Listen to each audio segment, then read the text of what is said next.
They played like crap almost the entire game. They are playing with fire. They're lucky that it was the Pacers, because if they played against the Boston Celtics, that's the one definitive thing I came away with last night. There's no chance this Knicks team can beat the Boston Celtics playing the way that they played last night. Sal, I got news for you. We did watch the same game. Forget about the Celtics. If the Knicks don't tighten a lot of things up, they might not win this series. They honestly might not win. Like, it's okay to love this team as we do and respect this team as we do, but acknowledge that, number one, they were not very good in a lot of aspects of basketball. How do you let McConnell go off for basically 20 points? To Scrub. Well, I mean, not a scrub. TJ McConnell? Hey, he looks like I could guard him. I mean, give me a break. And they let him run free with these layups. I mean, nuts. He was doing what he wanted, which was bothering me. And, you know, the Knicks got a lot of good calls last night. They got a lot of favorable calls. The refs were horrendous. Now, Brunson saved them. DiVincenzo was great. But the Pacers present issues that I don't think the average Knicks fan saw coming, which is why I was telling everybody yesterday, guys, I feel like there's a little bit too, like everybody's a little too relaxed here, taking things for granted. Your feet are up, getting ready for the Celtics. This is going to be a very tough series. Now, you love that the Knicks win. And think about what Sal just said. If they continue to play this way, he doesn't think that they can beat the Celtics. I obviously agree with that, but I'm pushing it in a little bit of a different direction. I'm not sure if they can beat the Pacers if they play this way. Last night, the Knicks, like, they didn't accomplish anything last night. They were supposed to win the game. They're supposed to win the series, and they almost lost the game. And if the refs didn't suck and I'm happy they sucked, but you got to call for what it is. If the refs didn't suck as much as they sucked, we're getting on the air today saying the Knicks are down 1-0. Here's why, though, I feel more confident about this series even after that game. Because the Pacers had the Knicks beat the entire game. Knicks didn't do anything well until the fourth quarter. And I'm sitting there thinking, and usually, BT, I don't do this, where I'm looking at Brunson's point total, whatever it was, 27 or 28. And usually I wouldn't say, well, they need him to get to 40 to win this game. Mm-hmm. But at the way that it's gone, with the way that this team is structured, that's what I'm saying. Now, this is early in the fourth quarter. I'm like, how are they going to win this game if he doesn't get to 40? Now, he did, obviously, and beyond, and they did end up winning the game. But if you take away the fourth quarter, and look, Brunson turned it on in the fourth quarter, and that was superstardom. That's what he does, okay? And that covers up for their deficiencies in the first three quarters. But the fact that the Pacers played the way that they did, had the Knicks, not dead to rights, but they had the Knicks, they were in control of the game, the majority of the game. Knicks were down 9 points. And they couldn't put them away and couldn't get the win, much like we saw with Philadelphia. And I don't think Indiana is as good. They're different, and maybe that could pose different challenges. But this is a game the Pacers got to be looking at themselves and be like, man, we had this game won. And now what's going to happen, as far as I'm concerned, is the Knicks will level out, and they'll play a much better game in game two. And now you have all of a sudden a 2-0 lead, and the Pacers find themselves down 0-2 before they go home. I still am standing by Knicks in 5. I feel more confident about that because the Pacers let an opportunity get away in a game they should have won. Yet again, the Knicks don't play their A game and come away with a win. That's a good thing for this particular series. Okay, it could be, and I hope that you're right. Now, I do think, and I said this yesterday, and you know I'm a big fan, but I think certain matchups are better for Dante DiVincenzo. This is a good matchup for him because it's a free-flowing, wide-open game, and he's an athlete and get to the rim. He can obviously shoot. So I think you're going to see DiVincenzo. I'm not saying he's going to play like last night every single game here. He'll have a dud or two shooting the ball. But this series should benefit him. Yeah, he should have some real influence in the series. But, Sal, there's now a common thread here. Even in the previous series, like the Knicks malfunction at the end of these games, they make a lot of sloppy turnovers. And I'm here, because I think they're exhausted. I mean, they're tired. Last night, Mitchell Robinson played 11 minutes. McBride played 10, and you did see Achua for 4 minutes. How are you going to contend? I don't understand how people think that this is not a problem or don't think that this is an issue. I understand when I said this yesterday too. Yeah. Hey, it's their job. They're pro basketball players. Why can't you suck it up and play 42, 43 minutes? Because it's not a natural level of exertion for the human body without multiple days to regenerate. Knicks aren't playing on Friday. Knicks are playing. Knicks are playing on Wednesday. Right. It's a day off. Yeah. So I don't know I don't know what Tom Thibodeau's going to do. Again, I'm pumped with the win. I love the Knicks coming into the series. I do like them to win this series, but they better wake up. And something else that I noticed is a big difference that I haven't heard anybody talk about yet, but this could play itself out in a negative way for the Knicks. Remember when the calls went against Philly in the first series? Nick Nurse whining like a little child. Embiid, everybody whining. Look at the approach of the Pacers last night. Rick Carlisle took a pass, didn't dent the refs, took it on the chin. Miles Turner said that call on Miles, like if that call was made against the Knicks today, where you have a little flare of your hip 3 inches with 13 seconds to go, whatever it was, and they call the moving foul, a moving pick on that's. The Knicks got lucky last night. Yeah. I don't think that call was as bad as everybody's making it out to be. Horrendous. Well, I get it. I mean, and DiVincenzo did have himself a good game. He was 5 for 9 downtown. He had, 3 rebounds, 1 assist, and, yes, 1 flop. And it was a key flop. But I still think that he did get – I mean, look, they reviewed it. They called it a foul. Now, you want to say they put away the whistles at that spot? Fine. To me, the bigger break that the Knicks got was on the Brunson would-be turnover where they called it a kick ball. Where clearly the defender hit it with his hand. That changed the entire game. Now, you give the Knicks credit. Yeah. You give the Knicks credit for being smart, whether it's Brunson drawing that foul before the ball was inbounded that led to the technical that changed the game. A 2-point lead there. Knicks have the possession. They make it 4. Or DiVincenzo in that spot, knowing what he's doing, running into contact and acting a little bit like, hey, they earned those whistles. The one with Brunson, it should have been a turnover, and that was a big one that went in favor of the Knicks. Well, what about the one where Brunson blocked Miles Turner, got him with the body, foul? They didn't call it. Yeah. I mean, the Knicks were so, I'm not going to use the word lucky because I do believe you create your own luck. But the refs were atrocious last night. They were as bad as I've ever seen. I just don't think the Knicks played a good game.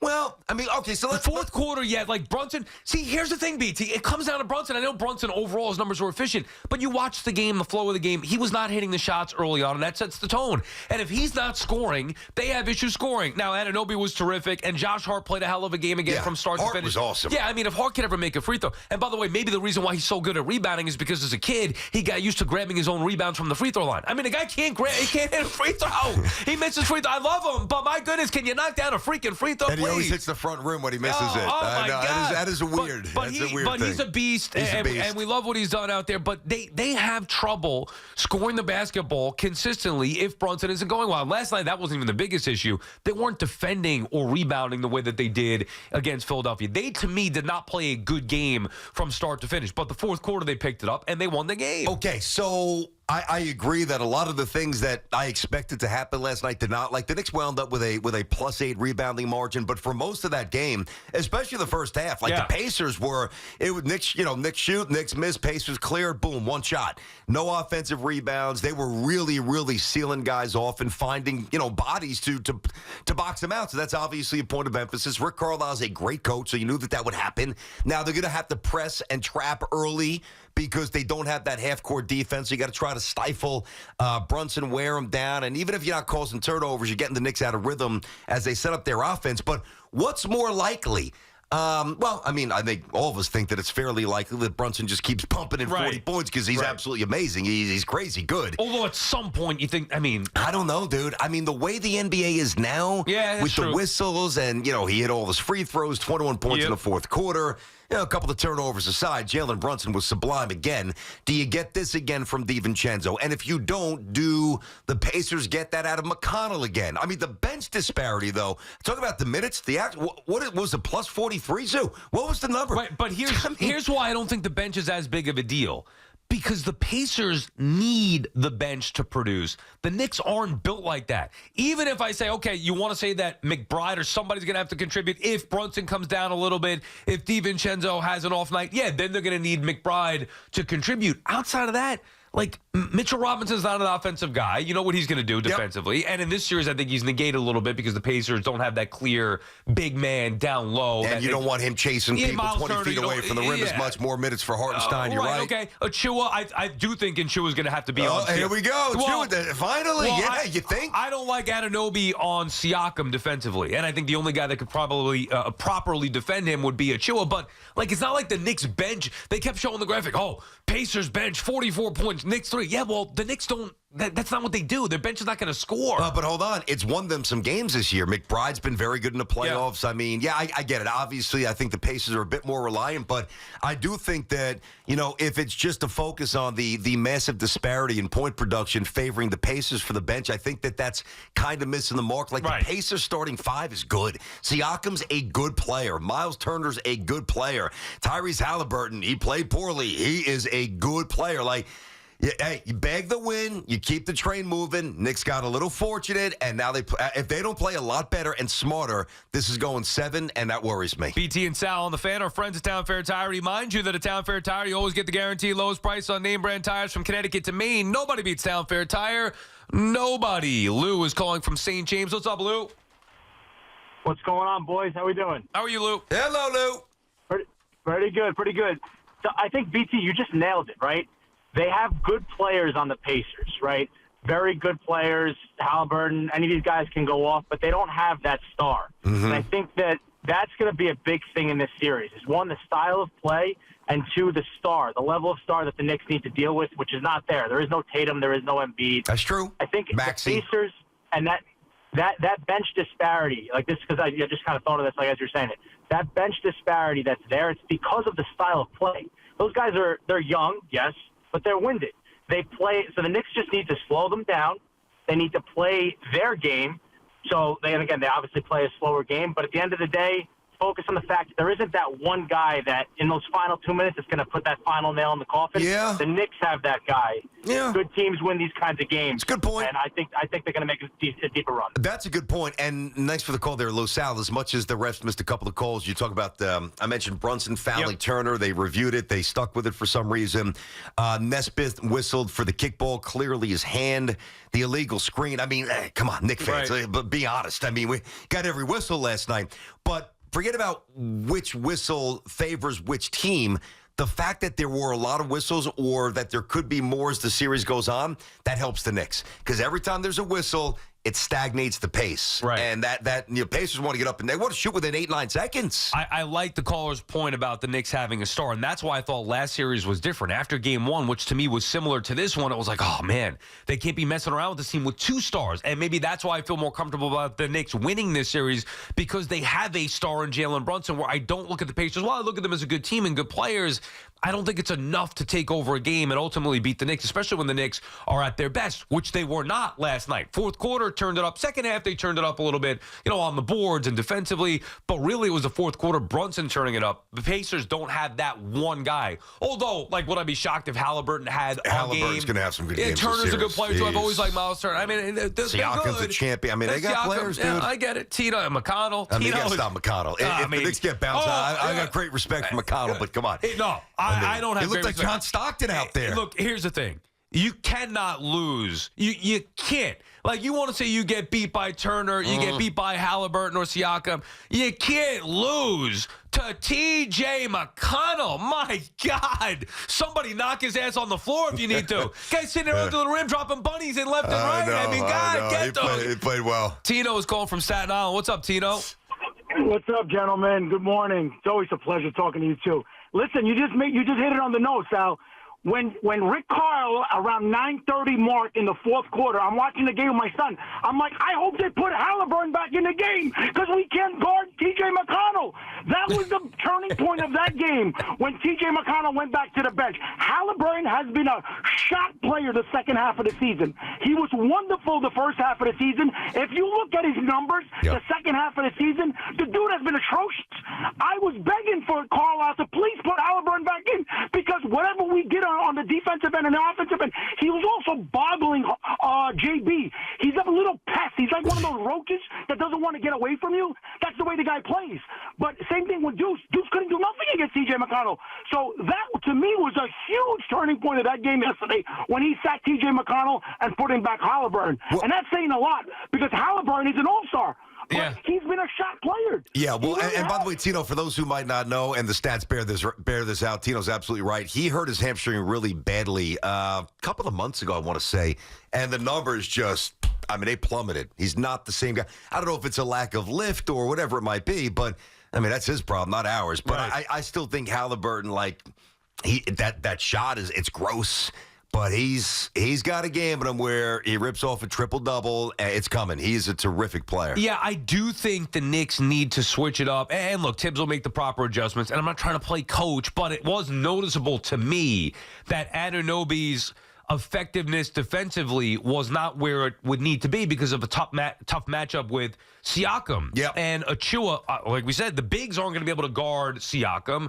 Achua's value is that he can come. We saw you did against Embiid, even a bigger guy. Like, why not give him a run at Siakam for an extended time and try to shut him down or slow him down a little bit? You know, Miles Turner's going to be a problem. So you got to let somebody get theirs and then shut down everybody else. You can't have McCollum going off for 18 points, and then if Halliburton had a good game on top of Miles Turner, and Siakam, that's how you get yourself in trouble. It's interesting, though. I feel like you feel better about this series, and we both thought the Knicks would win, and we still think the Knicks will win.